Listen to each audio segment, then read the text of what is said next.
ఎలాంటి రూపంలో ఇవ్వచ్చు మేడం? పాలు కాకుండా పాలు వల్ల వచ్చే సోర్సెస్ కాల్షియం గాని, మీరన్నట్టుగా ప్రోటీన్ గాని మిగతావన్నీ పిల్లలకి అందాలంటే ఆల్టర్‌నేటివ్ ఫుడ్ ఏంటి? ఇప్పుడు కాల్షియం అనేది మనకి చాలా వెజిటేరియన్ ఫుడ్స్ లో కూడా వస్తది. హ్మ్. ఈవెన్ ఆకుకూరల నుంచి కూడా వస్తది. రాగి నుంచి వస్తది. బాదం నుంచి వస్తది. కాపోతే మరి అఫోర్డబిలిటీ అవన్నీ కూడా చూసుకుని ప్లాన్ చేసుకోవాలి. హ్మ్. ఇప్పుడు ప్రోటీన్ అంటారా? మనకి పప్పు, అన్నం కలిపితే కంప్లీట్ ప్రోటీన్ అవుతది.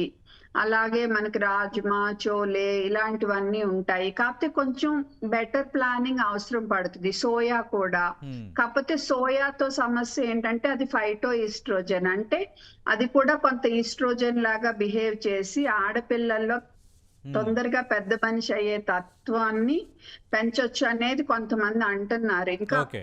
సాలిడ్ ప్రూఫ్స్ వీటన్నిటికి అంటే లేదు. సోయా ఎవ్రీథింగ్ ఈస్ ఆడపిల్లలు వాడటం శ్రేయస్కరం కాదా? ఎక్కువ ఆ! వాడటం సోయా. సోయా అదే. సో ఏది అతిగా వాడొద్దు. ఓ రోజు సోయా వాడదాము. ఓ రోజు రాజ్మా తీసుకుందాము. ఓ రోజు మనం పప్పు, అన్నం చక్కగా అలా తిందాము. అలా ఎలాగైనా ప్లాన్ చేసుకోవాలి హ్మ్. వాళ్ళు హ్మ్. శ్రద్ధగా. ఓకే. మేడం ఇప్పుడు ప్యాకెట్ పాలొస్తున్నాయి. అంటే బయట నుంచి తీసుకునే పాలు కల్తీ అవుతున్నాయన్న అనుమానంతో మనం ప్యాకెట్ ఏదేమైనా పాలేసుకుంటున్నాం. పిల్లలకి సరిపడా ప్రోటీన్ అయితే ఎళ్ళాలి. హ్మ్. కనీసం ఒక 1 to 1.2 gram per KG body weight. అంటే నా బిడ్డ 20 కిలోలంటే సుమారుగా ఒక 20 గ్రాముల నుంచి 25 గ్రాముల ప్రోటీన్ హ్మ్. అన్ని ఫుడ్స్ లోది కలుపుకుంటే ఎళ్ళాలి. ఓకే.